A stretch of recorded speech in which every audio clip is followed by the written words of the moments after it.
Candle को represent कर रहा है, तो कैंडल क्या दिखा रही है, एक कैंडल बढ़ रही है, हर बार कंटिन्यूस हो रहा है, तो मैंने कहा ये पैटर्न है, ये पैटर्न बना रहा है, कहा नहीं है पर लिख दूंगा, पैटर्न बना रहा है। क्यों पैटर्न बना रहा है? जब बिट और आस्क लगातार हो रहा है तो मार्केट हमें दिखा रही है ग्राफ कब बढ़ेगा, कब घटेगा, कब ठहरेगा। जब इन्फ्लुएंस कम है, लोग कम हैं मार्केट में, मान लो 50-60 साल पहले कि स्टॉक मार्केट के बारे में बहुत कम ही लोग जानकारी रखते थे, तो सब कुछ तय ब्रोकर्स करते थे, प्रिडिक्टेबल होता था, मार्केट इतनी जल्दी अप एंड डाउन नहीं जाती थी, टाइम बहुत लगता था हर एक चीज़ को पढ़ने में। तो मेनली आपका डिपॉजिट और कंपोजिट स्टैटिकली होता था। किसी मार्केट ने नई चीज़ लाई, धीरे धीरे वो एक्सपेंड हुई, उसकी वैल्यूएशन हाई हो गई,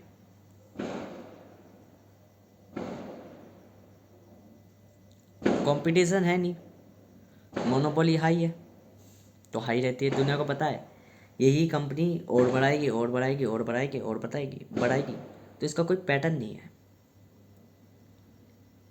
उसी कंपनी के बगल में मैंने उसी के जैसे 10 मेंबर्स और ला के रख दिए,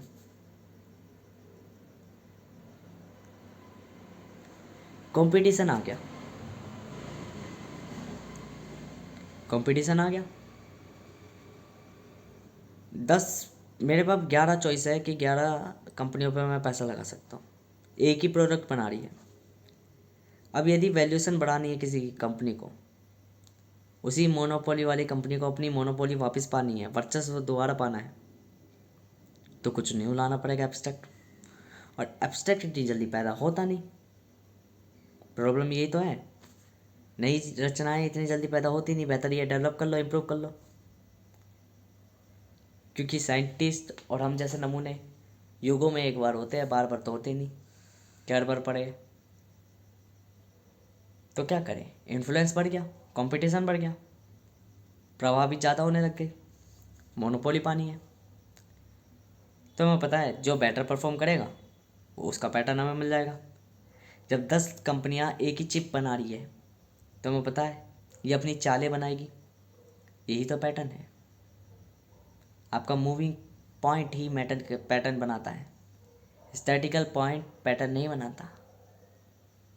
स्टैटिकल पॉइंट हमें पता होती है, पहले से ही अंडरस्टैंडिंग होती है, और पैटर्न कॉम्प्लेक्स होते हैं, स्टैटिकल पॉइंट कॉम्प्लेक्स नहीं होते। छोटा पॉइंट रखा है, लार्ज पॉइंट रखा है, बड़ी सी बॉल रखी है, धरती रखी है, सूर्य रखा है, पूरा ब्रह्मांड ग्लोब्यूल के फॉर्म में रखा है, इजीली अंडरस्टैंड समझा जा सकता है, कॉम्प्लेक्स नहीं है। उसी बॉल पे मैं रस्सी लपेटूँ, रस्सी को ऊपर नीचे कर दूँ, दाएं बाएं अलग अलग स्ट्रक्चर्स बना दूँ, एक एटम है, गोल है, लेट मान लो, इजीली अंडरस्टैंड करा जा सकता है। उसी एटम्स में इलेक्ट्रॉनिक कॉन्फ़िगरेशन बता दूँ, कैसे घूम रहे हैं, रोटेशन कर रहे हैं, वो इलेक्ट्रॉन कॉम्प्लेक्स बन गया। उसकी मूविंग स्पीड बता दी मैंने, स्टैटिकल से इनस्टैटिकल नॉन स्टैटिकल कर दिया, निरंतर कर दिया, मूविंग स्पीड वाला कर दिया, एक्सेलरेबल कर दिया। अर्थ ग्लोब्यूल है, सिंपल है, कॉम्प्लेक्स नहीं है समझने में। उसी अर्थ के रोटेशन को मैं कहूँ as a solar system rotation, तो कॉम्प्लेक्स हो गया। सन है, इजीली समझ में आ रहा है, अंडरस्टैंडिंग, आग का गोला है,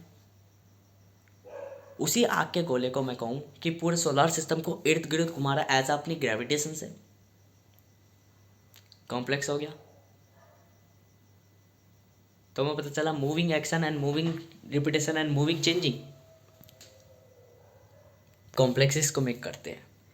क्यों कह रहा था मैं कैलकुलस में कॉम्प्लेक्सेस को हम ज़्यादा अगर ईजिली सॉल्व कर लेंगे, क्योंकि कैलकुलस में मूविंग चीज़ों पर बात करी जाती है, चलती हुई चीज़ों पर बात करी जाती है, और कॉम्प्लेक्सेस मतलब डायमेंशनली चेंजेस, और जब मैं बात करूँगा कैलकुलस की, तो दुनिया बात करती है कैलकुलस में मूविंग पार्टिकल्स की। मैं बात करूँगा कि एक ब्लैक होल का फेस दिखेगा कैसे। पता चलेगा 8 मुख हो गए, 8 मुख, और 8 मुख में 8 अलग अलग तरह की फोर्सेस होगी। कोई बेंडिंग होगी, कोई कॉन्सेक्शन होगी, कोई सीक्वेंस होगी। क्या है ये? कॉम्प्लेक्सिस। जब कॉम्प्लेक्सिस में बात करेंगे तो वहाँ मूविंग स्टैटिकल बताऊंगा कि कैसे एक पूरी ब्लैक होल की वो बन रही है फिगर। तो हमें पता चलेगा कि अगर हम इसे धरती में भी अप्लाई करें तो हमें एक ही एटम का अलग अलग डायमेंशंस मिलेंगे। हम यहाँ बैठे बैठे एक छोटे से कण को अपनी आंखों में विजुअल्स कर सकते हैं, कैसे मॉड्यूल उसके बने होंगे रियलिटी में। क्योंकि अभी तो हम उसे यही मानते हैं कि भाई राउंड सर्कुलर क्या बोलते हैं रोटेट करता है, बट रियलिटी ये है कोई चीज़ सर्कुलर रोटेट करती ही नहीं है। आपको क्या लगता है कोई चीज़ मैं अपने इर्द गिर्द घुमा रहा हूँ, क्या वो सर्कुलर रोटेट कर रही है? एज पर कोई रस्सी पकड़ी मैंने,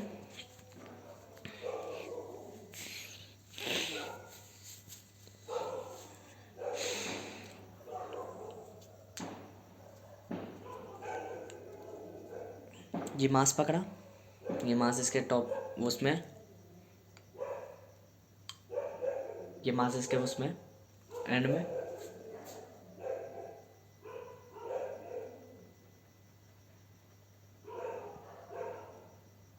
ठीक है।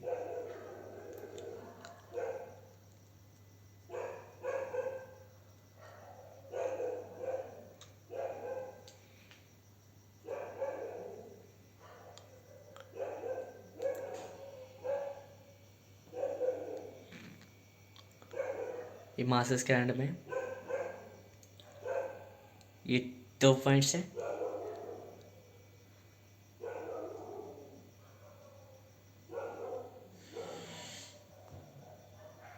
जैसे मैंने इसको छोड़ा,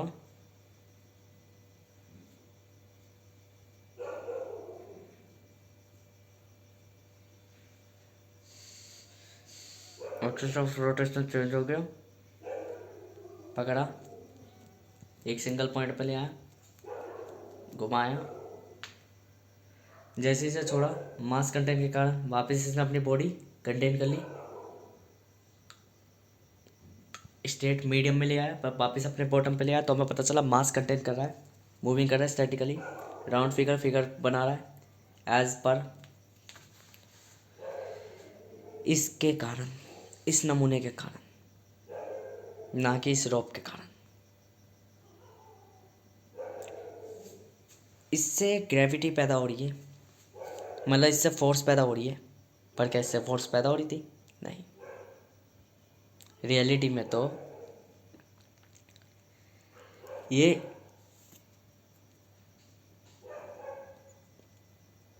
इसको एक कोऑर्डिनेट दे रहा था, रस्सी को इसको एक कोऑर्डिनेट दे रहा था कि तू नीचे जा, मेरा मास इधर कंटेन हो रहा है।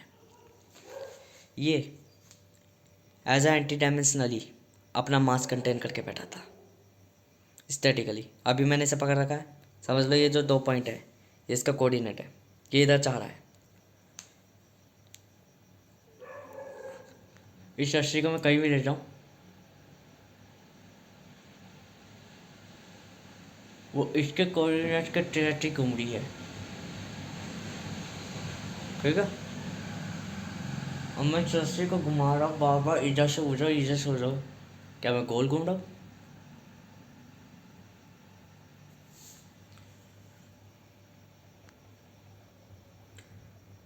ये सिर्फ अपनी एक्सिस बदल रहा है, पर ये जो मेरा सर्कुलर ये पॉइंट है, ये जो रुद्राक्ष है, क्या ये रखता है ग्रेविटी नाम की फोर्स?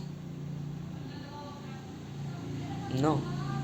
ये अपना कोऑर्डिनेट कर रहा है, उस कोऑर्डिनेट के बेसिस पर ये अपने आप को स्टेबलाइज कर रहा है, देन मूविंग कर रही है। तो हमें पता चला केवल हमारे मानने पर निर्भर करता है कोई चीज़ सर्कुलर है। ये घूम रही है तो हमें पता चल रहा है कि सिर्फ हमें लग रहा है ये घूम रही है, रियलिटी में सर्कुलर। रियलिटी में ये सिस्टम वर्क कर रहा है। क्यों? इसकी रेंज यहाँ पे तय हो जा रही है, देन ये मूविंग कर रहा है एक गति में, सर्कुलर। सिंपल सा है, कॉम्प्लेक्स नहीं है ज़्यादा। बातों को थोड़ा और समझोगे धीरे से तो आराम से समझ में आ जाएगा कि रियलिटी में अलग अलग डायमेंशंस की बात कर रहा हूँ मैं। डायमेंशनली वाइज मास भी कंटेन कर रहा है, रस्सी भी अपने आप को कंटेन कर रही है, मेरी बॉडी पॉइंट भी कंटेन कर रहा है। तो अलग अलग स्विचेस में मास डिस्ट्रीब्यूट हो रहा है। जब स्टैटिकल पॉइंट डिफरेंट प्लेसेस पे पाता है, डिफरेंट टाइमिंग्स पर, तो वो डिफरेंट डायमेंशन कहलाता है। एक ही पॉइंट अलग अलग पॉइंट्स में पा रहा है, दैट मतलब वो मूविंग है। यही कैलकुलस है। कॉम्प्लेक्सेस में जब बात कर रहे हैं, यही एक ही फेस दसों डायरेक्शन में दिख रहा है, क्योंकि यहाँ पे मिरर रिफ्लेक्शंस लग रखे हैं। कोई किसी को टेढ़ा करके दिखा रहा है मुंह को, कोई किसी को कुछ और करके दिखा रहा है फ्रंट में। तो मेनली हमें ये समझ में आया कि फोर्सेस कैसे वर्क करती है। स्टॉक्स में बात करता हूँ कि यहाँ मैंने जाना कि भाई पैटर्न भी नहीं होता, क्योंकि ये सिमिलटेनियसली नहीं है। अब मैं बात करता हूँ मेनली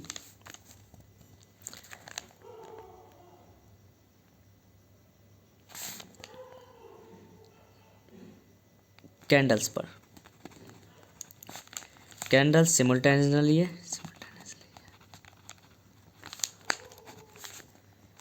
कंटिन्यूस है,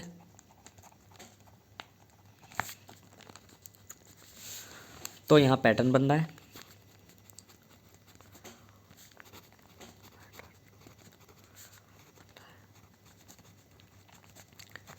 एक और चीज़ समझा दूँ,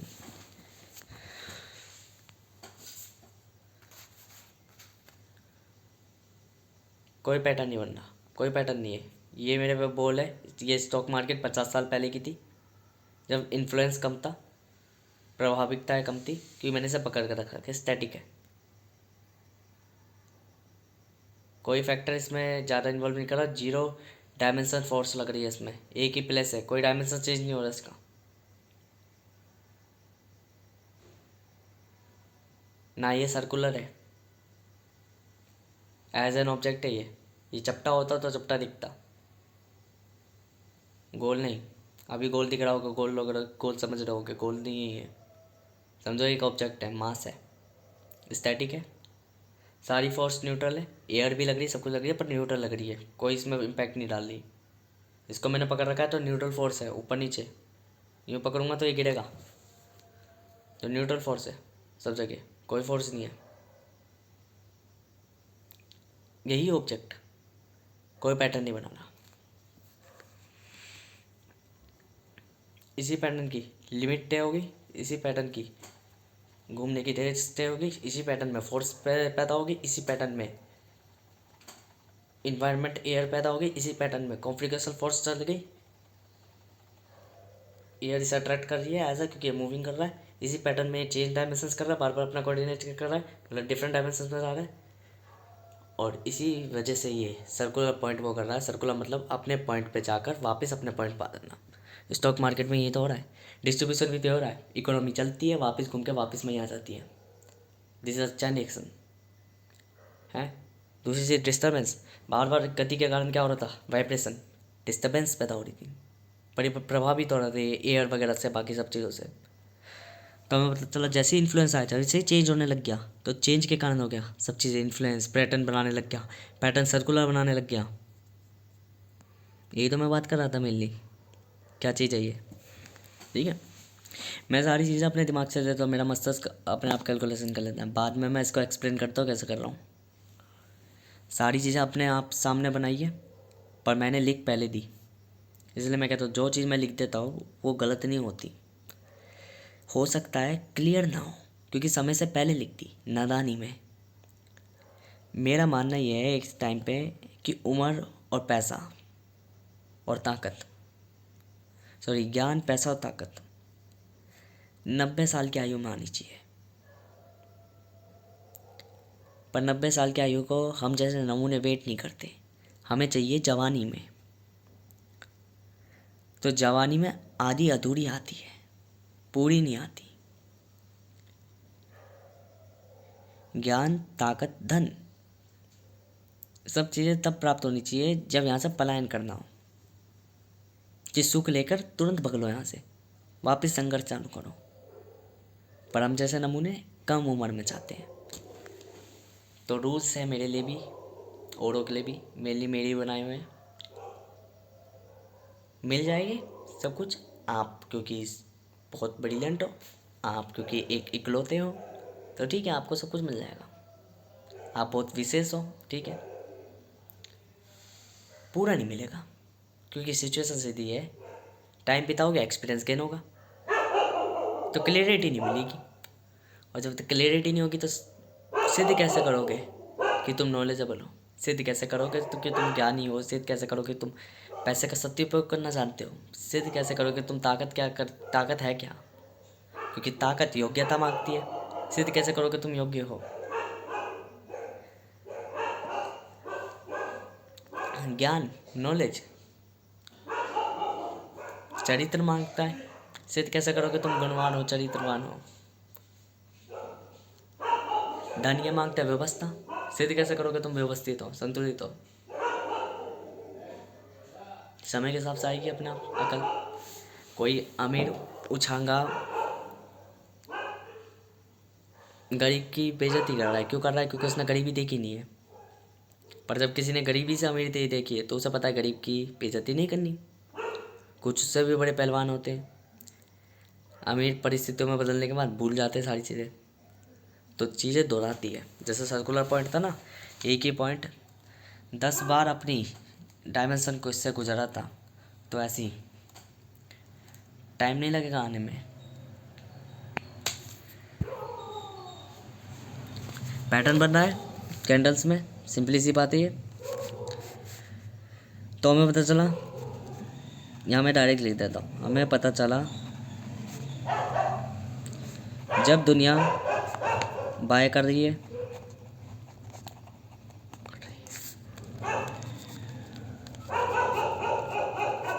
हम होल्ड करेंगे,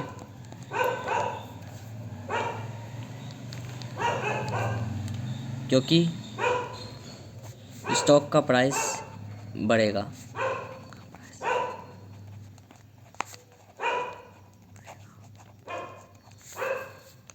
जब दुनिया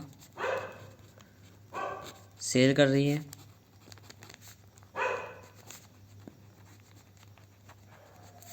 हम बाय करेंगे, क्योंकि स्टॉक का प्राइस गिरा होगा, स्टॉक डाउन होगा।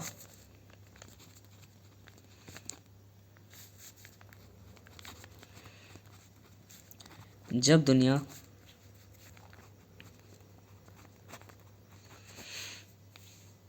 होल्ड कर रही है,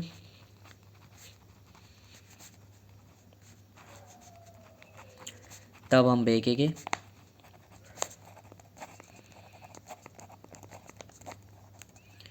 क्योंकि स्टॉक का प्राइस बढ़ा होगा, क्योंकि स्टॉक का प्राइस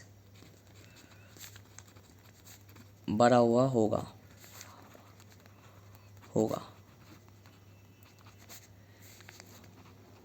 ये तब है जब इन्फ्लुएंस इन्हांस्ड हो, दुनिया चूतिया यूँ समझती है हम जैसे को। हम तब बाय करते हैं जब दुनिया बेचती है, हम तब सेल करते हैं जब दुनिया खरीदती है।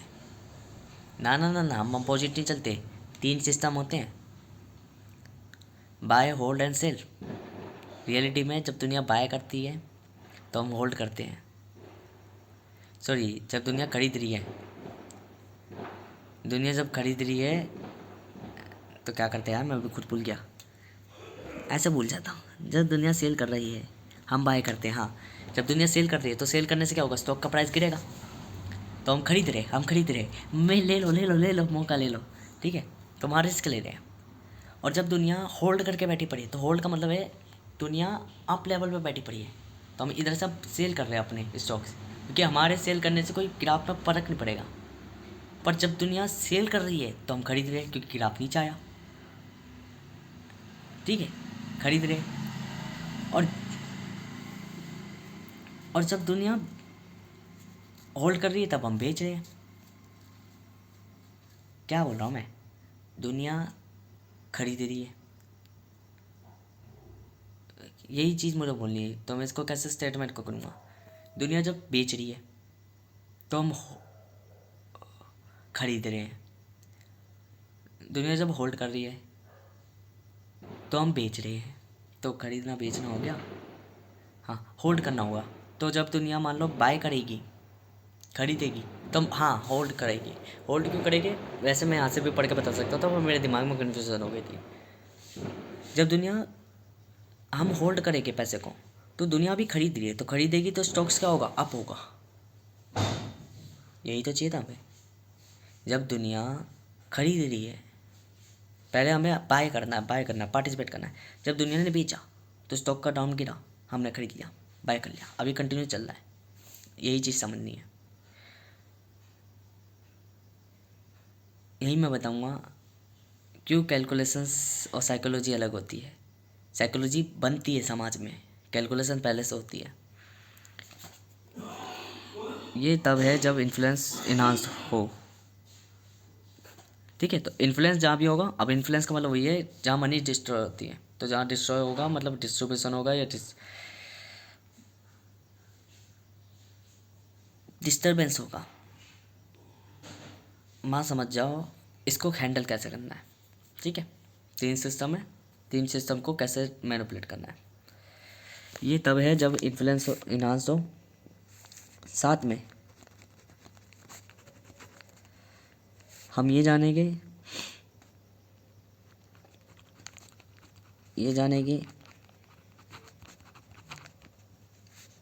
कैसे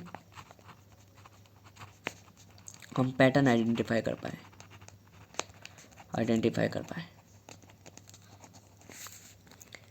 कर पाए। जब स्टैटिक थी, मार्केट फिजिकल थी 50 साल पहले,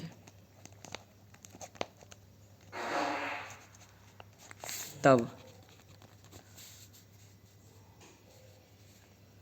हम यही कैलकुलेशन करते थे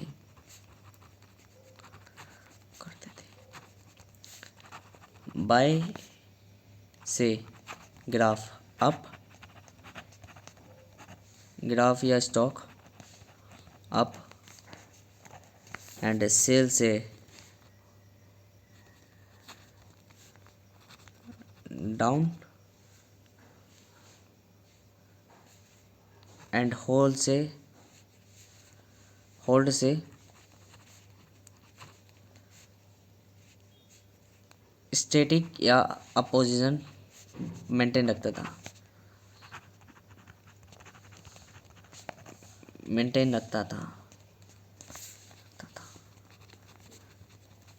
सिंपल सा रूल अपनाते थे, पीपल्स बाय, एंटरप्रेन्योर सेल। नहीं, ऊपर पीपल बाय कर रहे तो एंटरप्रेन्योर होल्ड करता था। पीई से डिनोट करो, पीपल्स को पी से, एंटरप्रेन्योर को ई से। पी सेल तो entrepreneur buy, and last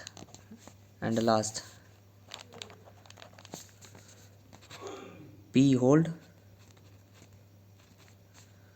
entrepreneur sell. ठीक है, ये होगी कैलकुलेशन। साइकोलॉजी क्या है, अधिकांश लोग समान बुद्धि से चलते हैं, अधिकांश लोग सिमिलर मेंटेलिटी से पैदा होते हैं, सेम लॉजिक चलाते हैं, यही उनके लॉस का कारण बन जाता है। सेम लॉजिक ही सामान्य मनुष्य के लॉस का कारण बन जाता है, होता क्यों? अब प्रकृति में बताता हूँ, प्रकृति बनती कैसे, प्रकृति बनाते कैसे हम। How to mechanism of, how to mechanism या टेक्निक ऑफ, या टेक्निक ऑफ नेचर, नेचर की टेक्निक बनती कैसे। हाउ टू मैकेनिज्म एंड या technique of, how to make mechanism और टेक्निक, टेक्निक ऑफ नेचर बनती कैसे। सिंपल सा समझो, सेम लॉजिक ही सामान्य व्यक्ति का लॉस का कारण बन जाता है। लॉस कौन? जो सिखाता है। लॉस यानी दुख, जो सिखाता है।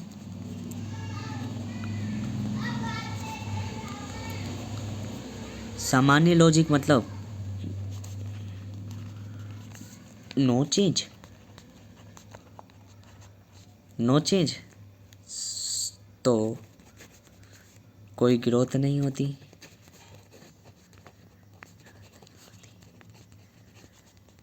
प्रकृति क्या चाहती है? प्रकृति चाहती है डेवलपमेंट।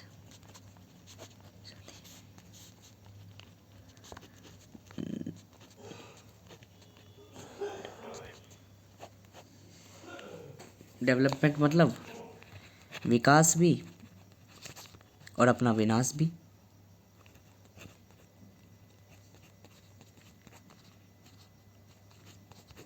ठीक है, तो विकास भी चाहती है, विनाश भी चाहती है। क्यों? कोई चीज़ जब पूर्ण विकसित हो जाए तो अपने अंत की तरफ जाती है। सिंपल सा मैनर है मेनली।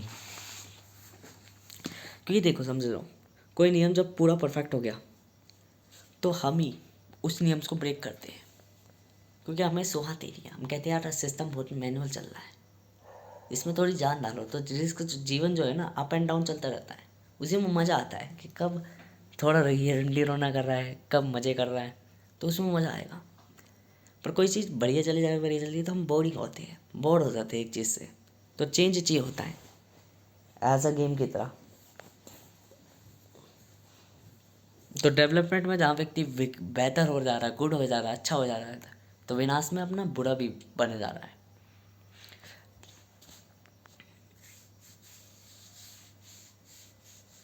अब हमें ये तो समझ लिया हमने साइकोलॉजी। डिफरेंट माइंडसेट वालों पे नहीं लगती, लॉजिक वालों पर अप्लाई नहीं होती।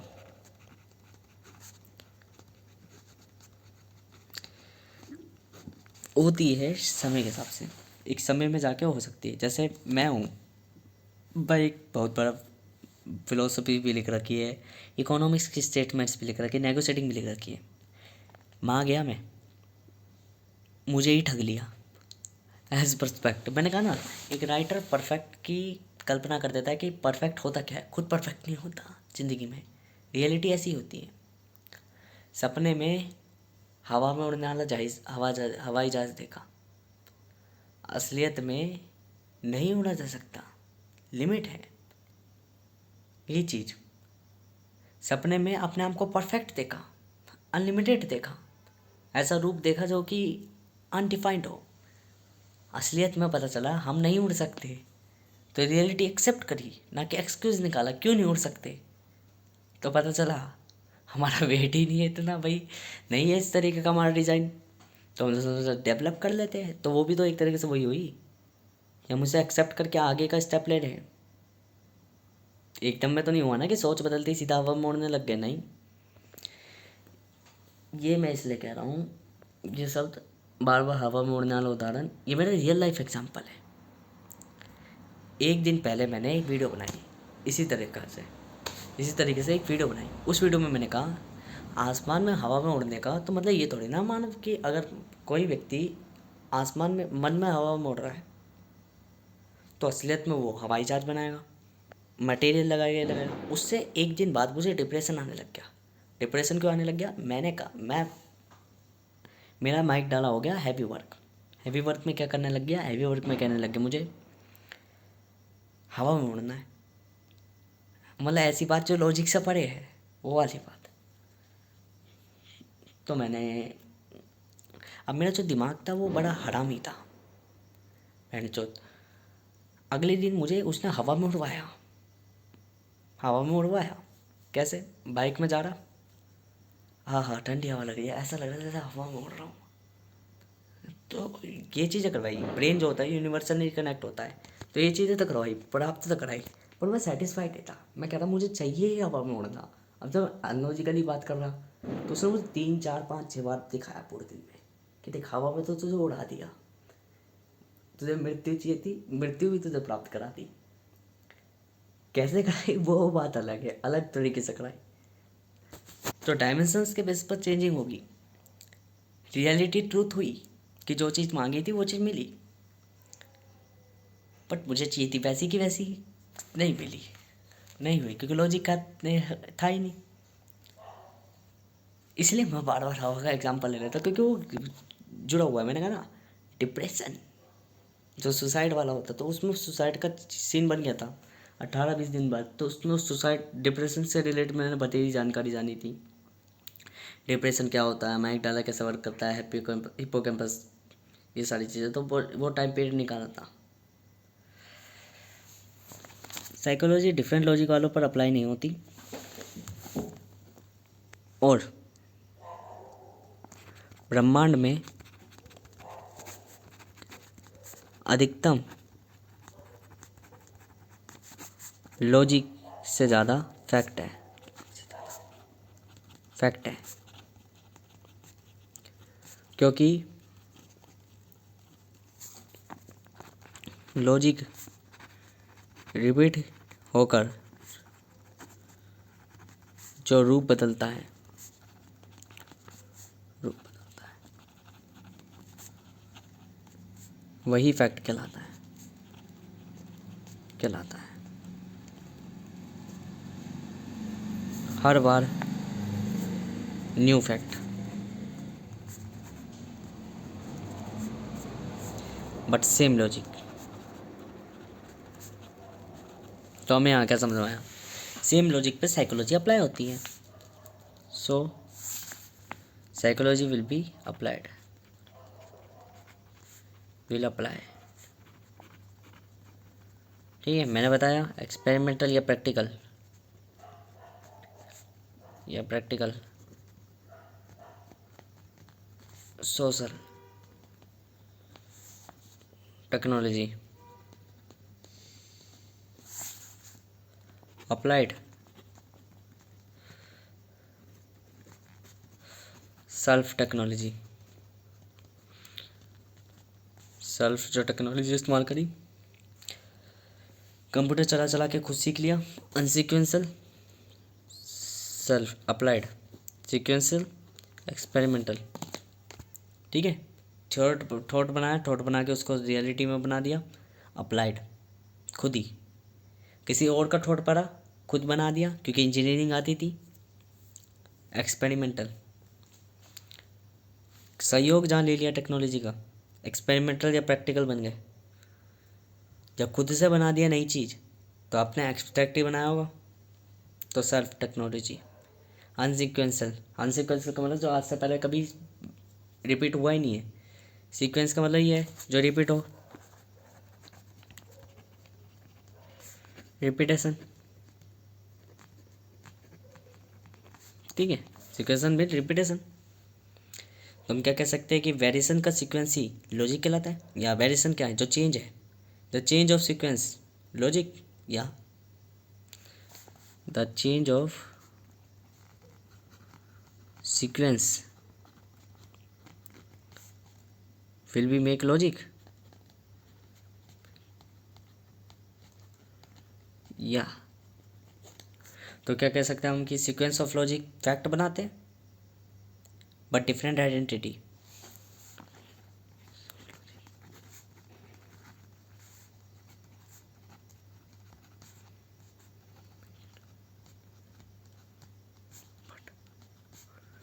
डिफरेंट आइडेंटिटी, आइडेंटिटी को मैं रियल वो क्यों मांगना, शरीर है, नाम है मेरा, शकल है, ये है सब पहचान है, पर क्या ये पहचान मेरी आत्मा की है, वास्तविक है? नहीं ना। जो दिखता है वो आइडेंटिटी, रूप। यहीं पे साइकोलॉजी विल अप्लाइड। कैसे?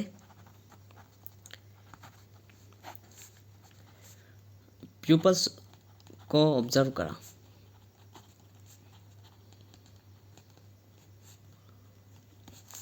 ऑब्जर्व करा,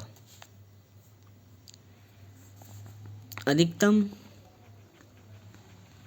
प्यूपल्स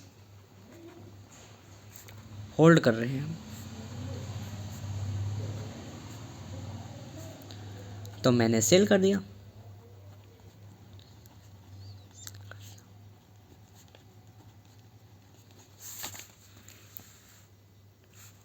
कंटिन्यूस सेल कर रहे हैं,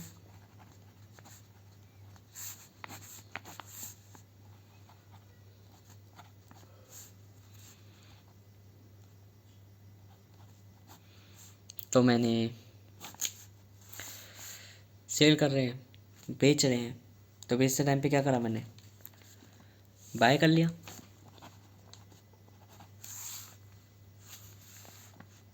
अधिकतम एंटरप्रेन्योर बाय, वो सॉरी, अधिकतम पीपल्स बाय कर रहे हैं, तो मैंने क्या करा? होल्ड कर लिया। मुझे पता थी भाव बढ़ेगा, एक स्टेप बढ़ गई ना। समाज को समझने की चीज़ है कि अब मुझे पहले वहीं पैसा लगाना और वहीं पैसा निकालना और वहीं पैसा, और टाइमिंग भी बढ़ गई होल्ड की। टाइमिंग वाइमिंग कुछ नहीं बढ़ी, मतलब प्रोसेस बढ़ गई, लोड बढ़ गया, हैवी बढ़ गया, वर्क बढ़ गया। जब मैं मोनोपोली में था तो मुझे एक प्रोडक्ट में मैं अपना अच्छे खासी मोनोपोली खेल रहा था, वर्चस्व लेके बैठा था, मुझे कोई दिक्कत नहीं थी कि लॉस इतना नहीं होगा, मेंटेनेंस में लॉस होगा खाली। जब कंपटीशन आ गया तो मुझे अपनी मोनोपोली का डर सताने लग गया कि मैं पूरा बर्बाद ना हो जाऊं। तो लोड बढ़ गया, वर्क बढ़ गया, नई नई चीज़ें बार बार लाना ही लाना। तो टेक्नोलॉजी डेवलप बदलती जा रही, बदलती जा रही, बदलती जा रही है। क्यों? इन लार्ज कंपटीशन है। यदि यहीं पे कुछ ही कंपनियां होती जो ये काम कर पा रही है, मेरे पे एक स्पेसिफिक टाइप की मशीन है जो किसी पे है ही नहीं, जैसे एनवीडिया, लेट मान लिया, हो सकता है 2-3 हो, पर एक मान लिया एनवीडिया, मेरी जानकारी अधूरी हो।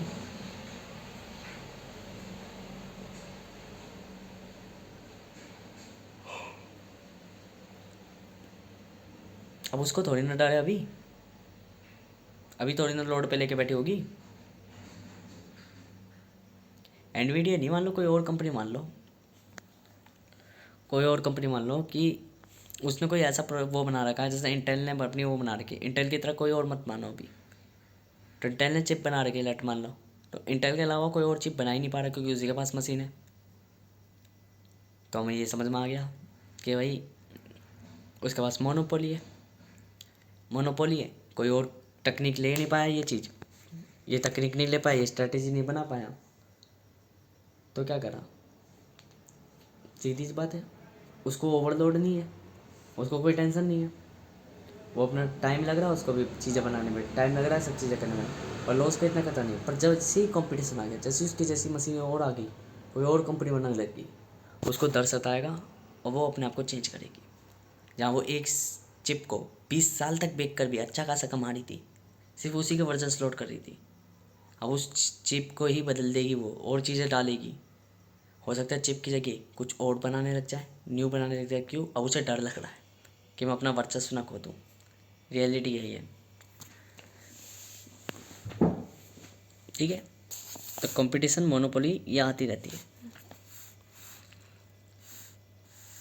मेनली हमने यहाँ पे ये समझा, बाय होल्ड, ये सब चीज़ें साइकोलॉजी में ये सब समझ में आया कि मोनोपोली का डर बहुत सताता है। तो मोनोपोली हमने एक स्टेप बढ़िया यहीं। अब इसी चीज़ को, ये तो हमने लोगों को समझा, लोगों को ऑब्जर्व करा, ये तो पीपल ऑब्जर्वेशन हुई। कंपनी ऑब्जर्वेशन भी होनी ज़रूरी है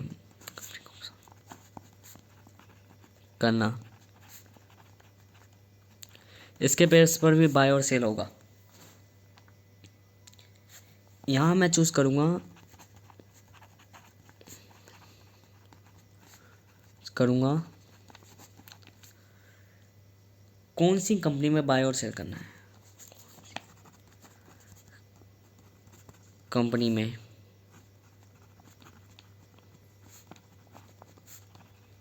बाय सेल और होल्ड करना है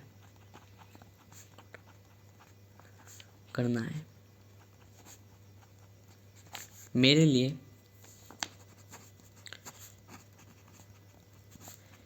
1000 स्टॉक्स में से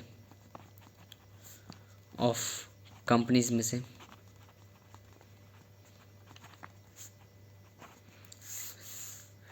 999 जंक है, केवल एक जो प्रोडक्टिव हो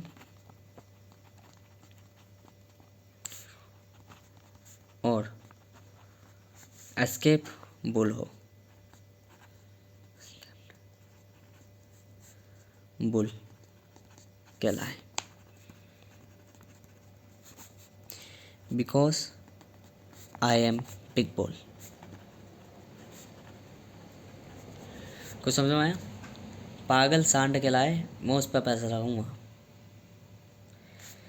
इसको मैं बाद में लिखूंगा।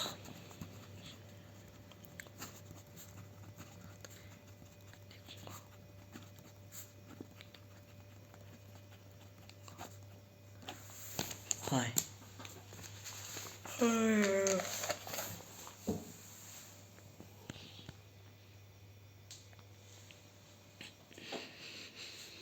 मौसम बेकार हो रहा था, थकान हो रही थी मेरी।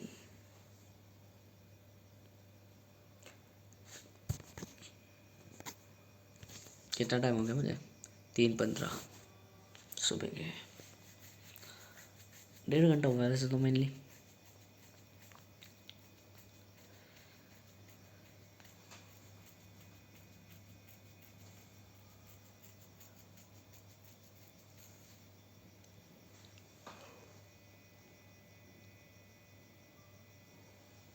और जो बाकी चीज़ें वो बाद में लिख दूंगा मेनली। जो मुझे बताना था वो मैंने बता दिया।